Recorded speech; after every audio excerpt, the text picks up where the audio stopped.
ये मैं कर लेता हूँ, तब तक आप ड्रीम इलेवन पर टीम बनाओ। ये मैं कर लेता हूँ, तब तक आप पे टीम बना लो। ये मैं कर लेता हूँ, तब तक आप ड्रीम इलेवन पे जाके टीम बनाइए। ये मैं कर लेता हूँ यार, आप जाके ड्रीम 11 पे टीम बनाओ ना। टीम बना लो। टीम बनाओ।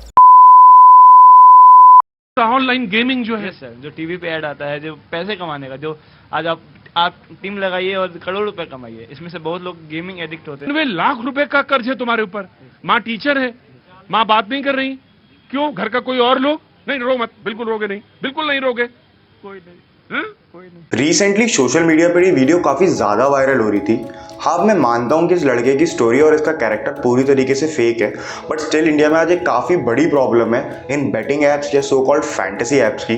लोग आज इन बैटिंग एप्स और फैंटेसी एप्स के दलदल में इतना ज्यादा फंस चुके हैं कि they are not realising what they are losing. चाहे कोई आपका हाथ ना पकड़ रहा हो, कोई आपको फोर्स ना कर रहा हो, बट स्टिल आप इन बैटिंग एप्स के दलदल में फंसते चले जाओगे और अपना सब कुछ गवा दोगे।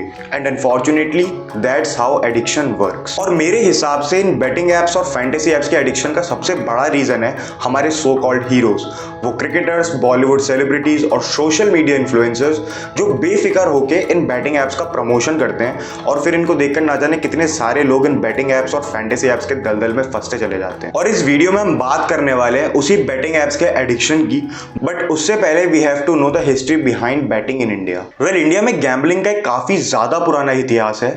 वी ऑल नो कि कैसे पांडवों ने उस चौसर के गेम में अपना सब कुछ गवा दिया था और उसके बाद उन्हें वनवास काटना पड़ा।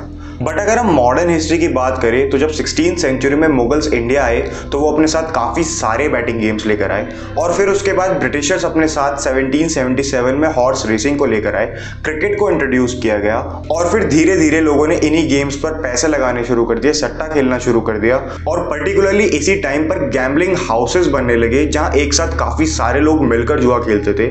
और इन गैम्बलिंग हाउसेस में काफी ज्यादा वाइल्ड इंसिडेंट्स घटने लगे, जैसे लूटपाट मचने लगी, लोग आपस में लड़ने लगे और धीरे धीरे सिचुएशन इतनी ज्यादा वाइल्ड होने लगी कि वो ब्रिटिशर्स के कंट्रोल के बाहर जाने लगी। और फिर इन्हीं चीजों को कंट्रोल करने के लिए ब्रिटिश एम्पायर ने 25 जैन 1867 को एक कानून पास किया जिसका नाम था द पब्लिक गैम्बलिंग एक्ट 1867। और इंडिया में आज भी बैटिंग या गैम्बलिंग जैसे केसेस में यही कानून चलता है। ये public gambling act 1867 mainly gambling houses या पब्लिक प्लेसेस पर गैम्बलिंग को रोकता है और साथ ही साथ एनिमल फाइट्स, जानवरों की लड़ाई पर पैसे लगाकर जुआ खेलने को काफी हद तक रोकता है। पर इस पब्लिक गैम्बलिंग एक्ट के सेक्शन 12 और सेक्शन 18 के अंदर एक चीज काफी पर्टिकुलरली मेंशन्ड है कि इंडिया के अंदर गेम ऑफ लक, जैसे गैम्बलिंग तो बैन है पर गेम ऑफ स्किल्स पर कोई पाबंदी नहीं है। और यही game of luck versus game of skill की डिबेट हमारे जुडिशियल सिस्टम को आज भी काफी हद तक इन्फ्लुएंस करती है।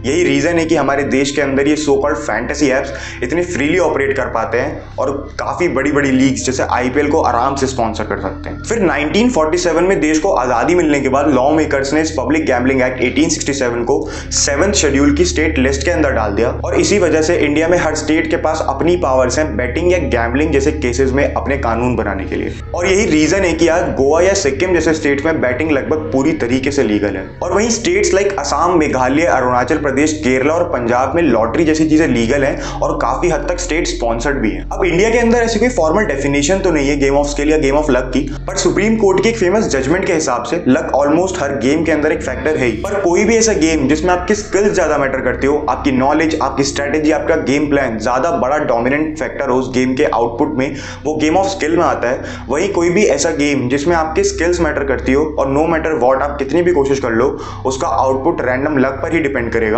वो गेम ऑफ लक में आता है। और अगर हम बात करें इन सो कॉल्ड फैंटेसी एप्स की तो इन्होंने आज सुप्रीम कोर्ट के अंदर ये बात प्रूव कर दी है कि ये गेम ऑफ स्किल्स हैं, क्योंकि इनके अंदर किसी भी प्लेयर की स्किल्स ज़्यादा मैटर करती है, उनकी नॉलेज ज़्यादा मैटर करती है, pitch report, weather conditions, players ability वगैरह वगैरह के बारे में। और इसी वजह से आज ये इंडिया के अंदर इतने फ्रीली ऑपरेट कर सकते हैं। वहीं कुछ ऐसे गेम्स भी है जिसमें आपकी स्किल्स बिल्कुल मैटर नहीं करती और उसमें मेजॉरिटी इनपुट सिर्फ यस और नो के अंदर दिया जाता है। जैसे कि फॉर एग्जांपल ये पर्टिकुलर टीम आज का मैच जीतेगी या नहीं, या ये पर्टिकुलर प्लेयर आज 50 रन से ज्यादा बनाएगा या नहीं, इस चीज को डिसाइड करने में आपकी स्किल ज्यादा कुछ मैटर नहीं करती और सब कुछ आपके लक पर डिपेंड करता है। और इसी वजह से इन गेम्स को गेम ऑफ लक कहा जाता है और ये इंडिया के अंदर कंप्लीटली बैन है। पर ये चीज सुनने में जितनी ज्यादा आसान लगती है उतनी है नहीं, क्योंकि इन सो कॉल्ड फैंटेसी एप्स को तो सुप्रीम कोर्ट के अंदर बस एक चीज प्रूव करनी है कि ये गेम ऑफ स्किल है ना कि game of luck. But the problem arises जब ये लोगों के बीच अपना एक सपना बेचना शुरू करती है कि आप बस टीम बना लो और 1 करोड़ रुपए तक जीतो। पर अगर हम थोड़ी सी कैलकुलेशन करें तो वी कैन रियलाइज कि इन एप्स के थ्रू वो बम्पर प्राइस 1 करोड़ जीतना लगभग नामुमकिन है।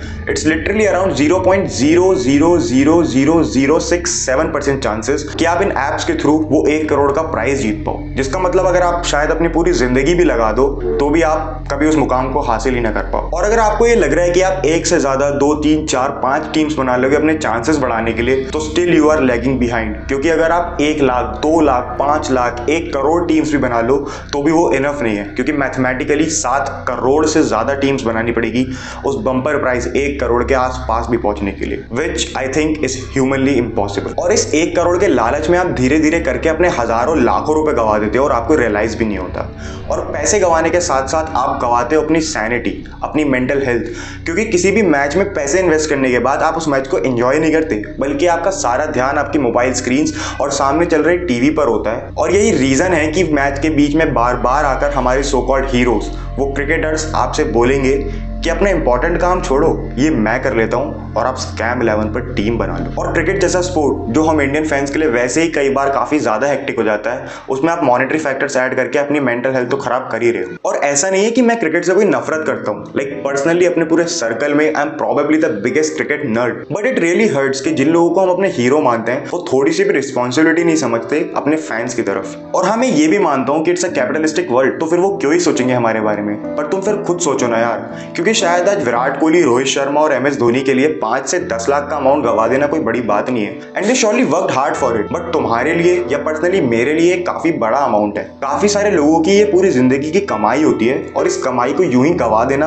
ऑब्वियसली इससे दुनिया ऊपर नीचे हो ही जाएगी, और होती भी है। हम कितनी बार देखते हैं अपने आसपास कि कितने सारे लोग इन एप्स के चक्कर में अपने हजारों लाखों रुपए गवा देते हैं और अपने साथ साथ अपने परिवार वालों की भी जिंदगी उजाड़ देते हैं। कितने सारे लोग इन ऐप्स के चक्कर में डिप्रेशन और एंजाइटी जैसी चीजों का शिकार हो जाते हैं, और काफी सारे लोग इन ऐप्स की वजह से सुसाइड भी कर लेते हैं। और इट्स लाइक कि मैं क्रिकेटर्स को पर्सनली इतना ज्यादा टारगेट कर रहा हूँ क्योंकि I might still have this hope कि शायद चीजें सुधर जाएं, क्योंकि शायद मेरे मन का बच्चा अभी भी इन क्रिकेटर्स को अपना हीरो मानता है, और उन बॉलीवुड सेलिब्रिटीज और सोशल मीडिया इन्फ्लुएंसर से तो मैं काफी साल पहले ही उम्मीद छोड़ चुका हूँ। तो बस मैं यही कहूंगा कि यार पढ़ो लिखो, थोड़ा देखो अपने आसपास और चीजें खुद कंट्रोल करना सीखो, क्योंकि अनफॉर्चुनेटली इस देश के अंदर काफी सारे सोशल मैटर्स में हमें खुद ही कुछ करना पड़ेगा, क्योंकि सरकार को तो हजारों करोड़ का टैक्स मिल जाता है और कोर्ट्स के लिए कानून अंधा है, तो वहाँ गेम ऑफ स्किल प्रूव करके काम चल जाता है। बाकी सेलिब्रिटीज को तो मैं क्या ही बोलूँ, वी ऑल नो कि they want listen. So yes, that was it for the video. मैंने तो अपने दिल की बात कह दी, और शायद in future in so called fantasy sheets को प्रमोट करने के अपने चांसेस को भी खत्म कर दिया है, और खैर मैं करता भी नहीं। बाकी drop your opinion in the comment sections, and if you really like the video then please share कर देना। बाकी I will see you in the next one. जय हिंद, वंदे मातरम।